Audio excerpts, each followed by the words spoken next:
오늘 저는 본 말씀 받들어서 하나님의 일, 사람의 일이라는 제목으로 은혜를 나누고자 합니다. 우리 아마 두 번째 넘겨주시면 거기에 그림 하나가 나옵니다. 여러분들 하나 더 나왔나요? 여러분들 적어진 한 26살 된 한 우리 젊은 여성의 편지입니다. 카일라 뮬러라고 하는 26세 미국 여성 구활동가가 이제 쓴 편지입니다. 비록 감옥 안이라고 해도 사람이 자유할 수 있다는 사실을 알게 되었습니다. 감사하는 마음입니다. 왜냐하면 어떤 상황이라고 해도 좋은 면이 있다는 것을 깨닫게 되었기 때문입니다. 매일 기도하고 있습니다. 기도할 때 하나님과 가까이 있음을 느끼게 되고 그분께 모든 것을 의탁하게 될 뿐 아니라 사랑의 관계를 맺고 서로를 지지하게 됩니다. 엄마는 늘 내게 마지막 때에 우리에게 남는 것은 하나님이라고 말씀하셨습니다. 지금 나는 정말로 그 누구도 남지 않았고 하나님밖에 없는 상황에 처해 있습니다. 나는 내 모든 것을 하나님께 맡기기로 했습니다. 하나님과 두 분의 기도가 있어 나는 지금 편안합니다. 하나님께서 뜻하시면 곧 다시 만나게 될 것입니다. 카일라 뮬러가 쓴 편지는 마지막 편지였고 그는 엄마 아빠를 다시 만날 수 없었습니다. 바로 지난주에 있었던 일입니다. 뮬러는 IS라고 하는 희대의 가장 악한 집단에 의해서 죽음을 당했습니다. 그녀가 이제 많은 사람들에게 예수님의 사랑을 전하며 소외되고 약한 자들 편에 서서 그들을 위로하기 위해서 젊은 나이에 26세라고 하는 꽃다운 나이에 그 현장에 가서 그들을 돌보고 구하는 가운데 이제 시리아에서 있다가 터키로 넘어오는 그 과정 속에서 IS에게 체포가 되고 납치가 되어서 이제 감옥에 있다가 죽게 되었습니다. 그녀가 마지막으로 그의 어머니에게 보낸 편지입니다. 그녀는 이 편지 속에서 어머니에 대한 위로와 또 마지막 엄마가 남겨줬던 그 말, 우리가 마지막 때에 남는 분은 하나님이십니다. 라는 신앙의 고백을 듣게 됩니다. 우리는 이 자매님을 통해서 아직도 하나님에 대한 신실한 사랑과 믿음을 보여주는 예수님의 제자가 있구나 하는 것을 보게 됩니다. 오늘 이 예수님의 제자인 이 한 여성과 함께 또 오늘 우리는 다른 한 사람을 만나게 되는데 오늘 본문에서 예수님의 수제자라고 하는 베드로를 만나게 됩니다. 그리고 이 베드로와의 그런 신앙 고백 또한 베드로와의 그런 대화 속에서 우리는 예수님의 마음, 예수님의 뜻, 예수님께서 왜 우리와 함께 하셨고 왜 우리에게 오셨는가를 알게 됩니다. 예수님께서는 당신이 받을 고난과 죽음과 부활에 대해서 예언처럼 말씀하십니다. 예수께서는 인자가 반드시 많은 고난을 받고 장로들과 대제사장들과 율법학자들에게 배척을 받아 죽임을 당하고 나서 사흘 후에 살아야 한다는 것을 그들에게 가르치기 시작하셨다. 우리 예수님께서는 그 제자들에게 수많은 무리들에게 인자, 사람의 아들, 우리 예수님은 당신을 메시아라고 말씀하시지 않고 겸손하게 사람의 아들이라고 당신을 별명처럼 칭하셨습니다. 인자가 반드시 많은 고난을 받고 장로들과 대제사장들과 율법학자들, 당대에 가장 믿음이 좋다고 하는 그러한 유대인들의 종교 지도자들에게 배척을 받아 미움을 받아 죽임을 당하고 그리고 사흘 후에는 다시 살아날 것이다. 예수님께서 자꾸 이것을 가르쳐 주셨던 것 같습니다. 근데 오늘 이 제자들 가운데 이 베드로는 자꾸 예수님께서 이것을 드러내놓고 그런 일들은 좀 이렇게 숨기시고 우리들이 있을 때 얘기하시기로 사람들 많은 데서 그리고 사람들 많았을 때 구석구석에는 이제 예수님을 모함하려고 하는 그런 많은 제사장들이나 이런 율법학자들의 하수인들이 있을 수도 있기 때문에 이 베드로는 조심스럽게 예수님께 얘기를 했습니다. 그런데도 예수님께서는 담대하게 사람들이 많은 곳에서 예수님이 어떻게 되실 건가를 바로 그분의 오심에 대해서 그 분명한 의미를, 그 뜻을 제자들에게 말씀하셨던 것입니다. 선포하셨습니다. 설명하려고 하지 않고 설교하지 않으시고 가르치지 않으시고 선포하셨습니다. 그런데 이 말씀이 제자들에게 굉장히 버거운 부담이 되는 말씀이었습니다. 조금 전까지만 해도 4,000명을 들여서 먹이시고 5,000명을 들여서 먹이시고 눈먼 사람들의 눈을 뜨게 하셨던 그 이적과 기적을 행하신 정말 메시아시고 그리스도이시고 구주이시고 위대하신 분이 이스라엘의 왕이 충분히 되실 수 있는 그런 능력을 가지고 계신 그분이라고 생각을 했는데 갑자기 이상한 약한 얘기를 하시는 것입니다. 나는 죽을 것이다. 나는 힘들게 고난을 받고 미움을 받고 배척을 받아 죽임을 당할 것이다. 나 죽을 거야 라고 말씀하셨던 것입니다. 제자들은 믿을 수가 없었습니다. 예수님보다 더 힘센 그런 기적을 행하는 사람이 이제까지 본 적이 없고 당신은 분명히 하나님의 아들이신 것을 알게 되었고 오늘 본문의 바로 앞에서 베드로는 예수님께서 제자들에게 또한 물으셨을 때 너희는 나를 누구냐? 라고 물으셨을 때 베드로는 아주 단순하게 선생님, 랍비는 그리스도이십니다 라고 분명한 대답을 했습니다. 정말 예수님께서 원하시는 그런 대답을 했던 사람입니다. 베드로는. 이 그리스도라는 말, 이스라엘 백성들에게 있어서 그리스도라는 말은 유대인의 왕을 의미하는 것입니다. 그들을 구원할 자, 다윗과 같은 그러한 왕을 의미하는 것입니다. 강력한 통치 능력을 가지고 백성들을 사랑과 정의로 다스리는 그러한 메시아, 이방 나라의 손에서 로마의 손에서 자기네를 구원할 그런 메시아 왕으로 생각했던 것입니다. 그가 그리스도였습니다. 베드로도 이 구약에 어떤 그 메시아 상에 사로잡혀 있던 사람이었습니다. 그래서 바로 그분이 바로 예수님이라고 하는 그런 고백을 했던 것입니다. 선생님, 예수님, 당신이 바로 우리들의 왕이십니다. 우리들이 기다리던 기름 부음 받은 그러한 다윗과 같은 그리스도이십니다. 메시아입니다. 라고 고백했던 것입니다. 우리 예수님께서는 그를 칭찬했죠. 그렇지만 아무에게도 너 그 얘기 하지 말라. 이렇게 오히려 숨기셨습니다. 예수님의 왕 대신 그리스도 대신을 숨기시고 예수님께서 그러나 많은 사람들 앞에서 자기가 누구인가를 나타내신 것은 나는 약하다. 나는 죽을 것이다. 나는 많은 사람들에게 배척을 당하고 미움을 받다가 죽을 것이다. 라고 하시는 말씀이었습니다. 너무나 당황스러웠고 베드로는 예수님이 이 말씀을 더 이상 받아들일 수가 없었습니다. 자꾸 드러내놓고 하니까 예수님이 옷자락을 잡으면서 예수님 좀 그만하시죠. 예수님 그만하시죠. 라고 하면서 항의를 하였습니다. 제자가 어떻게 예수님께 항의를 할 수 있겠습니까? 그 정도로 예수님께서 자꾸 당신의 왕 되심을 숨기게 하시고 당신의 메시아 되심을 숨기게 하시고 당신의 약한 부분 나는 배척을 당하고 미움을 당하고 죽을 거야 라고 이렇게 자꾸 부족한 부분을 자꾸 드러내는 것 같습니다. 우리는 베드로의 입장을 충분히 이해할 수 있습니다. 아무리 힘들어도 사람이 죽는다는 말을 했으면 안 되는 것이죠. 그런데 하나님의 아들 되신다는 분이 메시아 되신다는 분이 나 죽을 거야 죽을 것 같아 라고 말을 하면 어떻게 하겠습니까?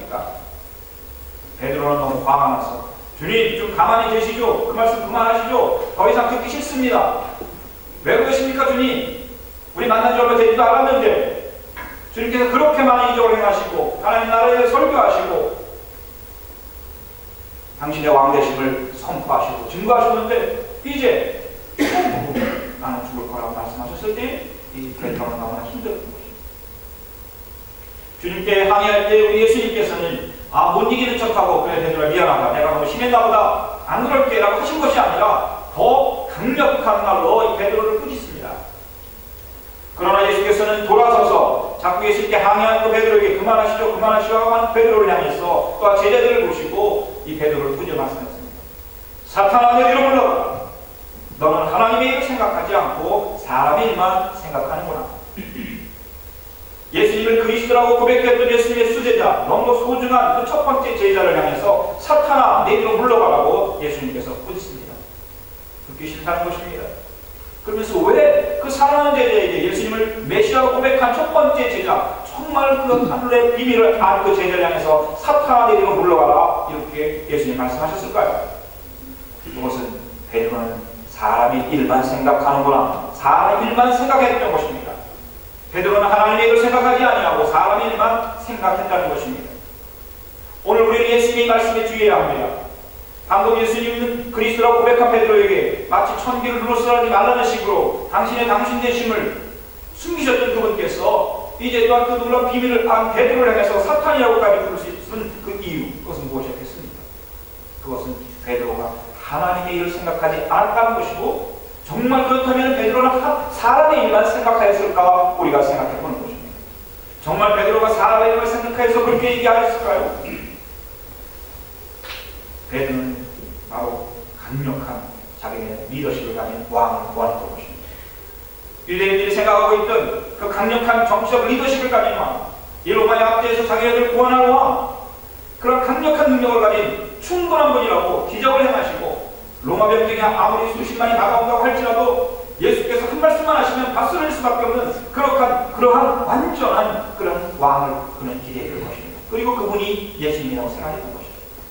우리 예수님께서는 바로 베드로에게 중심을 하셨고 너는 사람의 일만 생각하는구나, 사람의 방법만 생각하는구나, 사람의 뜻만 생각하는구나, 내 마음대로 생각하는구나 라고 생각했을 것입니다. 정말 베드로는 진심으로 이를 했습니다. 정말 주님 앞에 고백을 했습니다. 그러나 예수님 보시기에 그것은 아니었습니다. 우리 예수님께서 생각하시는 하나님의 일은 그건 무엇이었을까요? 하나님의 일은 무엇이었을까요? 그것은 바로 하나님의 아들이 죽는 것이었습니다. 그것이 하나님의 일이었습니다. 하나님의 아들이 죽는다는 것, 그들이 그냥 상상할 수가 없는 것이었습니다.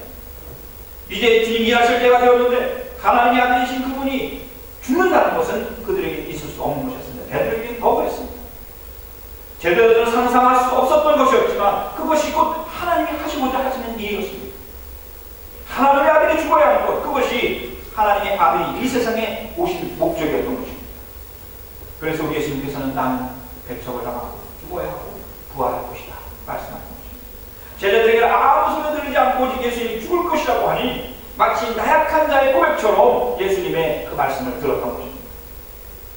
그러나 예수님의 죽음은 얼마나 놀라운 하나님의 일, 하나님의 마음, 하나님의 사랑이 담겨져 있습니다. 예수님의 죽음 안에는 우리의 죽음도 내포되어 있는 것입니다. 우리도 죽는 것입니다. 예수님이 돌아가셨을 때 베드로도 죽은 것입니다. 제자들도 죽는 것입니다. 우리들의 모든 죽어야 할 그 죽음을 예수님께서 예수님의 당시의 죽음 안에 다 감지하시고 죽으셨던 것입니다. 그 죽으실 것을 예언한 것이죠. 이것이 하나님의 일이었던 것입니다. 예수님의 죽음은 바로 우리들의 죄악과 죽음을 죽이는 그러한 죽음이었던 것입니다. 이것이 바로 하나님의 일이었습니다. 예수님께서는 이것을 너무나 잘 아셨고 당신이 이 세상에 오신 그 목적을 분명히 아셨기 때문에 베드로의 그 달콤한 말에 대해서 사탄아 내리로 올라가라, 광야에서 3번 유혹을 받았던 그 사건을 기억하셨던 것입니다. 우리 예수님 바로 그 놀라운 사명을 감당하시기 위해서 이제 먼저 제자들에게 내가 이것을 할 거야 라고 3번 말씀하시는데 오늘 첫 번째 그 말씀을 예언같이 하셨던 것입니다. 하나님의 일, 거기에는 예수님의 죽음이 있었지만 바로 그 안에 우리가 사는 놀라운 생명이 그 안에 담겨져 있던 것입니다.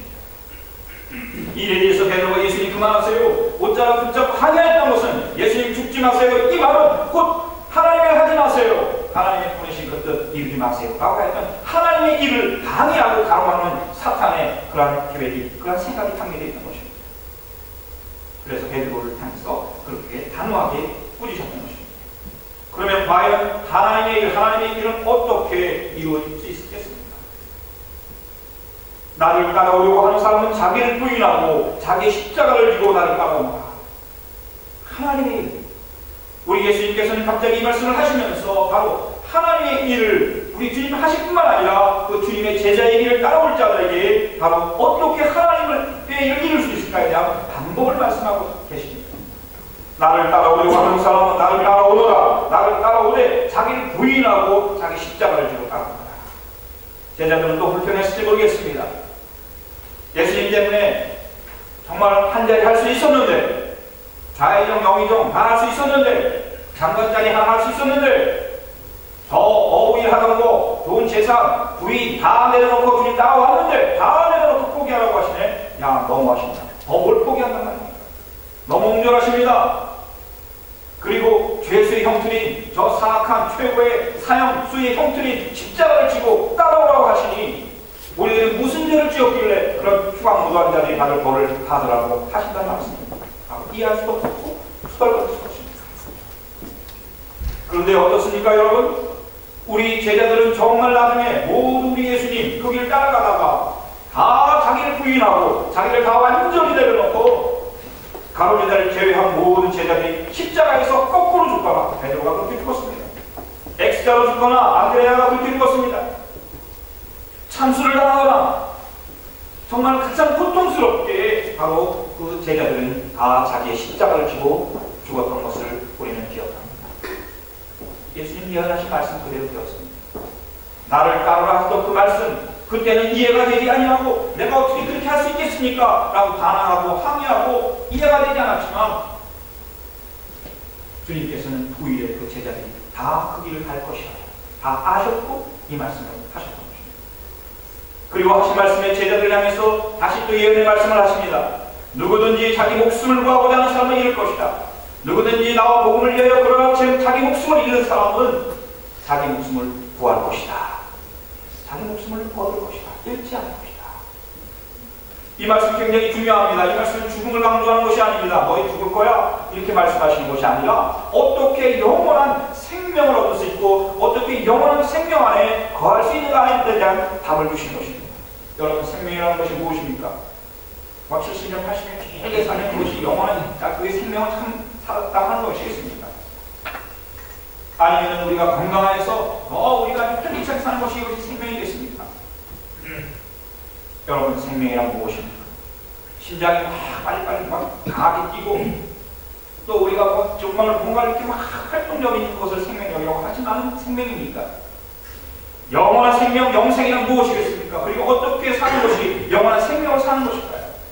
여성부가 칼라 미루의 편지에 이런 대답이 있습니다. 아까도 읽었지만 엄마는 늘 내게 마지막 때에 우리에게 남는 것은 하나님이라고 말씀하셨습니다. 하나님이라고 말씀하셨습니다. 마지막에는 하나님. 여러분, 우리가 하나님과의 관계 속에 하나님 안에 있을 때 바로 그 사람은 살아있는 사람이요 생명 있는 사람이요 영원한 생명을 누리는 사람인 줄 믿습니다. 하나님과의 관계가 끊어지면 살았다나 죽은 것입니다. 우리 예수님 제자들에게 이 말씀하십니다. 나를 따라오자 하는 사람, 자기를 다 내려놓고 자기 십자가를 지고 나를 따라오자, 그리고 자기 목숨을 구하고자 하는 사람. 여러분들, 우리가 목숨을 유지하고자 얼마나 많은 일을 합니까? 많은 것을 먹고자 합니다. 건강을 유지하고자 합니다. 그러나 그것으로 우리의 목숨이 영원해집니까? 우리의 목숨을 구할 수 있습니까? 오늘 설교 본문에 나와 있지 않지만 여러분, 이 거리라고 하는 사람 아시죠? 그 삼성의 그 최고의 사람이 지금 죽고 싶어도 죽지 못하는 그런 상황이 있습니다. 이미 심장이 멎었었고 다시 그를 구하려고 했을 때 이미 시간이 많이 지났습니다. 냉동인간을 만들어서 그의 호흡을 다시 돌아오게 하였습니다. 이제 어느 정도 몸은 회복되는 것 같지만 아무도 의식할 수 없는 그러한 관계가 있습니다. 집으로 옮겼습니다. 집에 없던 엘리베이터를 만들었습니다. 그리고 그가 올라갔다 내려갔다 할 수 있는 그런 거 다 만들었지만 수천 수억의 수조원의 그런 재산이 있지만 그는 아무것도 할 수 없습니다. 그 사람이 그의 삶을 목숨을 이어가는 것입니다. 독일의 유명한 자동차 경기 선수였던 F1 슈마커라는 사람이 있습니다. 스키를 타다가 그가 뇌를 다쳤습니다. 벌써 그가 뇌사 상태에 이른 지 벌써 1년, 2년이 지났습니다. 그 부인은 안타까운 마음으로 병원에 그 남편을 데려간 것이 아니라 자기 집에 병원을 짓는다고 합니다. 여러분들, 그렇다고 해서 그 사람이 영원한 생명을 살 수 있습니다.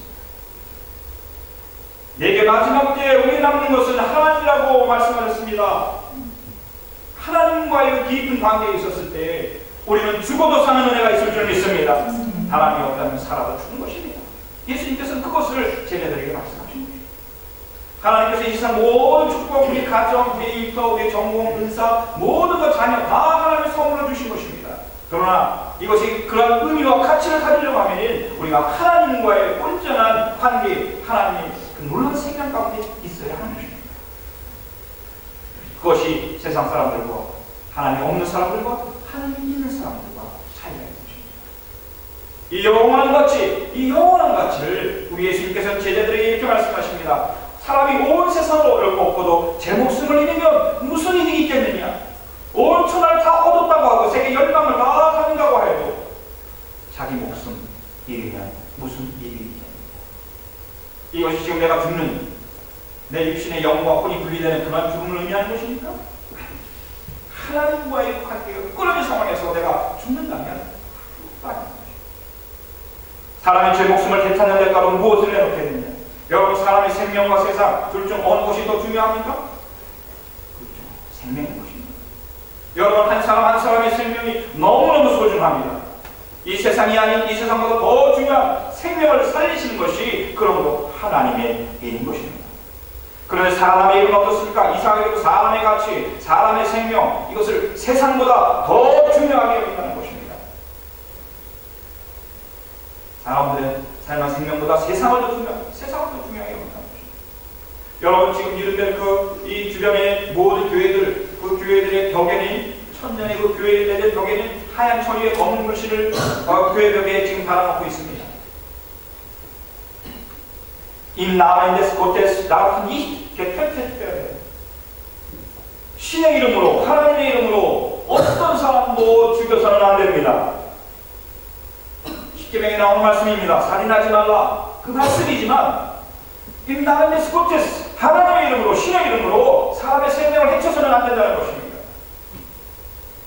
우리들은 너무 일상적인 삶에 몰두하여 마치 이 세상을 영원한 것처럼 생각을 하고 매일매일 일상적인 계속되는 시간 속에서 마치 이 세상 일을 하나님의 일처럼 생각하며 살아가는 경우가 너무나 많습니다.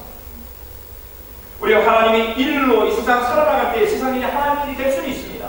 그러나 세상 일을 마치 내 생각으로, 나의 가치관으로, 내 중심으로, 나를 부인하는 것이 아니라 나에 대한 무한한 긍정으로 내가 옳다고 하는 그런 생각에 사로잡혀서 나의 십자가가 아니라 오히려 다른 십자가를 사람들에게 전하는 그런 무거운 힘을 주며 살아가는 경우가 너무나 많습니다.